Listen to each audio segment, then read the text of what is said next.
آپ 24 گھنٹے زندگی کے گزارتے ہیں، اگر 5 نمازوں کو جمع کریں تو کتنا ٹائم ہم نماز کو دیتے ہیں؟ آپ تو خیر متقی آدمی ہیں تو آپ نے خشوع والی نماز 40-45 منٹ لگا لیے، اگر 5 نمازیں پڑھے تو کتنا وقت لگے گا؟ چلو آپ آدھ گھنٹے سے 1 گھنٹہ لگا لیں۔ حدیث یہ کہتی ہے اور حدیث قدسی ہے، اللہ تعالیٰ فرماتے ہیں یا ابن آدم تفرغ لعبادتی، آدم کے بیٹے جب عبادت کا وقت آئے نا تو پھر ٹوٹلی فارغ ہو کے عبادت کیا کرو، دل تیرا میری طرف ہونا چاہیے۔ میں کیا کروں گا؟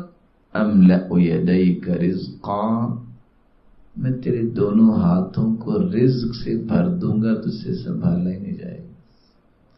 وَأَمْلَأُ قَلْبَكَ غِنًا، اور تیرے دل کو بھی میں غنا سے بھر دوں گا، تجھے کبھی فقیری کا خوف ہی نہیں آئے گا۔ وَإِلَّا تَفْعَلْ، اور اگر تو نے ایسا نہ کیا، أَمْلَأُ يَدَيْكَ شُغْلًا، میں تیرے دونوں ہاتھوں کو کاموں سے بھر دوں گا، صبح ٹائم اور ڈیوٹی ہے، رات کو اور ڈیوٹی ہے۔ وَلَمْ أَسُدَّ فَقْرَكَ، تیرے دل میں کبھی بھی فقیری ختم نہیں ہوگی، مال ہونے کے باوجود تو روتا ہی نظر آئے گا۔ آج عبادت کے اس پہلو پہ مجھے اور آپ کو غور کرنا چاہیے۔ عبادت کا یہ پہلو برکت والا پہلو، آپ مختصر نماز پڑھ لیں لیکن پوری پڑھیں۔ پوری پڑھنے کا طریقہ کیا ہے؟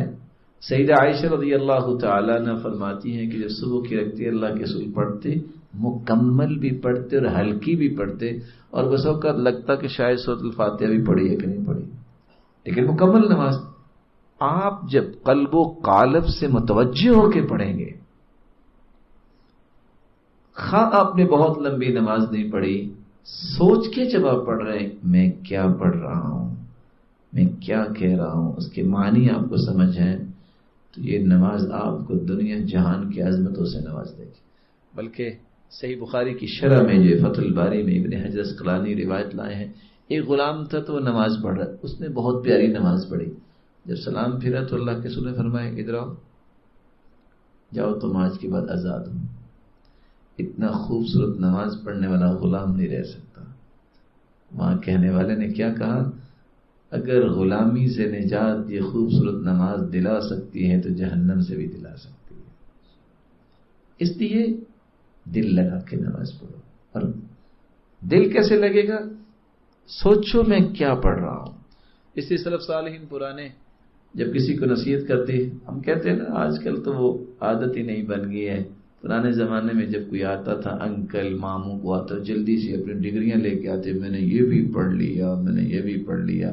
آج زمانہ زیادہ ترقی کر گیا ہے، جب بھی کوئی بڑا آتا ہے تو جلدی سے وہ البم لے آتے ہیں، میں نے یہاں کھڑے ہو کے بھی پکچر اتروائی، میں نے یہاں بھی اتروائی، میری نا اس سے بھی ملاقات ہوئی۔ اب وہ دور ہی ختم ہو گیا ہے، لیکن وہ نصیحت کیا کیا کرتے؟ اتق اللہ، اللہ سے ڈر جاؤ۔ دوسری نصیحت کیا کرتے؟ بیٹا نماز سوچ کے پڑھا کر۔